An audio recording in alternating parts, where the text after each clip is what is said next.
Halo teman-teman, perkenalkan nama saya Iman. Saya mahasiswa Universitas Tanjung Pura, Fakultas Teknik Program Studi Informatika dengan NIM D104 217 1028. Baik, di sini saya telah diberikan tugas lagi oleh Bapak Hedi Sujaini, yaitu dosen mata kuliah pem- dasar pemrograman, atau disingkat menjadi Daspro. Saya di sini disuruh menyelesaikan suatu kasus prosedur dan function, tapi temanya bebas dan juga bahasa pemrogramannya juga bebas. Baik, sebelum kita membahas lebih lanjut, sebaiknya kita mengerti dulu apa itu prosedur dan function. Bisa dilihat dari sini, prosedur yaitu subprogram yang digunakan untuk melakukan proses tertentu dan tidak mengembalikan nilai. Bisa disimpan dalam database sebagai objek skema hingga suatu prosedur bisa digunakan berulang kali tanpa harus melakukan parsing dan compile ulang. Nah, itu adalah pengertian dari prosedur. Sedangkan function yaitu sebuah kumpulan statement yang akan mengembalikan sebuah nilai balik pada pemanggilnya. Nilai yang dihasilkan function harus ditampung ke dalam sebuah variabel. Nah, ini adalah pengertian dari function. Baiklah, saya akan mengangkat sebuah kasus sehari-hari kita, di mana saat kita membeli sepatu ya teman-teman. Membeli sebuah sepatu. Nah, di sini ini adalah algoritmanya teman-teman. Algoritmanya di mana saya sepatu yang ada di pilihan yaitu adalah Adidas, Nike, Puma dan Specs. Sedangkan harga untuk Adidas adalah 10, harga untuk Nike 20.000, sedangkan untuk Puma 30 dan spek 40.000. Itu cuman misalnya teman-teman. Nah, misalnya kita memberikan harga segini, dan ini adalah dimana suatu variabel harga dan jumlah dibahas. Karena saya menggunakan Python, jadi Python itu di harus diawali dengan 0 teman-teman. 0, 1, 2 dan 3 seperti itu.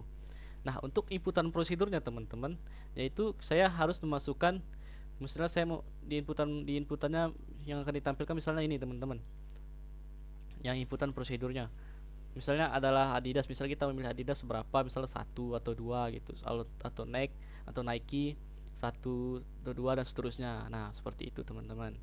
Sedangkan di pemesanannya, A ini mewakili sepatu Adidas, sedangkan B mewakili sepatu Nike, dan C dan D seterusnya, atau Puma dan Specs. Seperti itu teman-teman. Misalkan kita mau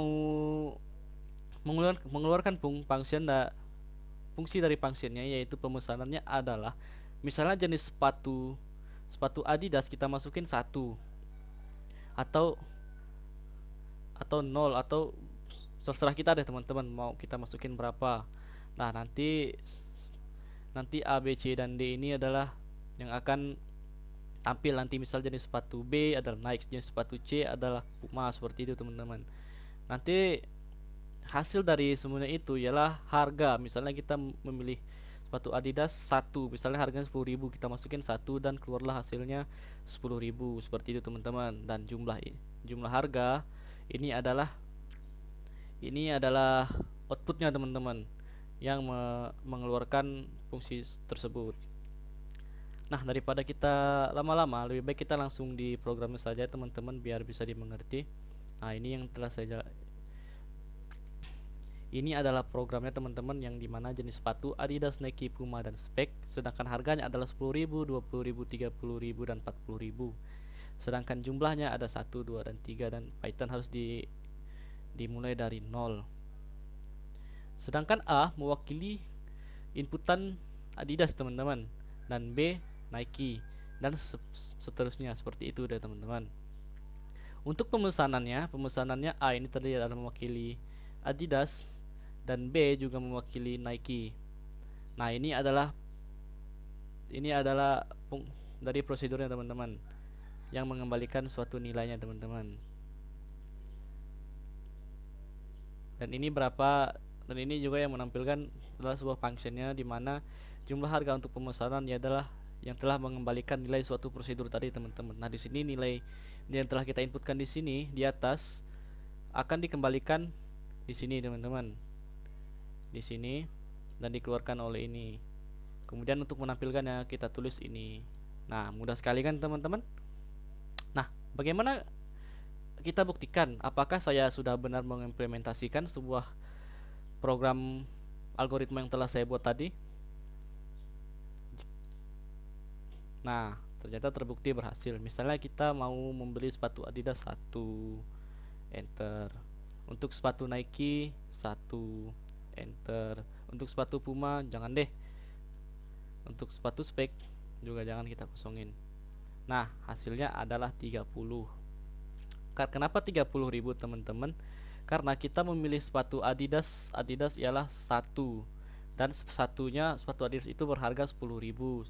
Dan kenapa sepatu Nike, dan kenapa hasilnya 30? Karena kita telah membeli satu buah sepatu Nike yang harganya 20.000 dan hasilnya adalah misalnya 30.000. Nah, seperti itu teman-teman, makanya berhasil. Di Python ada sebuah keunggulannya teman-teman, di mana bahasa pemrograman ini kita langsung menginputkan, tidak perlu menuliskan prosedur atau function lagi teman-teman. Nah, ini adalah keunggulan dari bahasa pemrograman Python, berbeda halnya dengan Pascal. Dan saya juga mengajukan the opsi kemarin ada KRS atau RIS teman-teman. Ini dalam bahasa Pascal. Nah, ini adalah yang telah saya inputkan. Ini kita lihat dulu programnya teman-teman. Seperti ini. Tapi saya tidak akan menjelaskannya teman-teman karena saya juga menghemat waktu.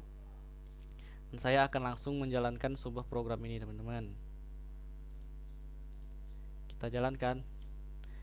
Misalnya masukkan NIM, kita asal-asal saja ya. Asal-asal, nama saya asal-asal, asal-asal, asal-asal lagi, asal-asal. Yang penting hasil akhirnya teman-teman ya. Nah, misal kita jumlah data ini bersifat string teman-teman. Makanya kita kalau misalkan masukkan data, jika kita mau masukkan tulisan atau karakter, maka dia akan, maksud saya ini tadi integer. Jika kita masukkan sebuah karakter, maka dia akan error. Maka kita harus masukkan integer teman-teman. Misalnya kode mata kuliahnya apa, kita salah-salah SKS nya ini juga bersifat integer, misalnya 3, dosennya salah-salah aja deh. Nah, beginilah dia hasilnya teman-teman. Hasilnya membuat KRS atau LIRS seperti ini. Ini adalah hasilnya. Dan jika kita mau keluar dari program ini, kita masukkan n perintah n, karena n ini untuk keluar dari program ini. Dan jika kita menginputkan y, maka dia akan lanjut. Seperti itu. Nah, ini adalah programnya. Nanti saya akan taruh di deskripsi. Teman-teman bisa mencoba deh codingan ini, coding yang telah saya buat. Ini agak sedikit panjang teman-teman, makanya saya tidak mengangkat ini karena akan lebih sulit dan juga saya menghemat waktu untuk menyelesaikan ini teman-teman.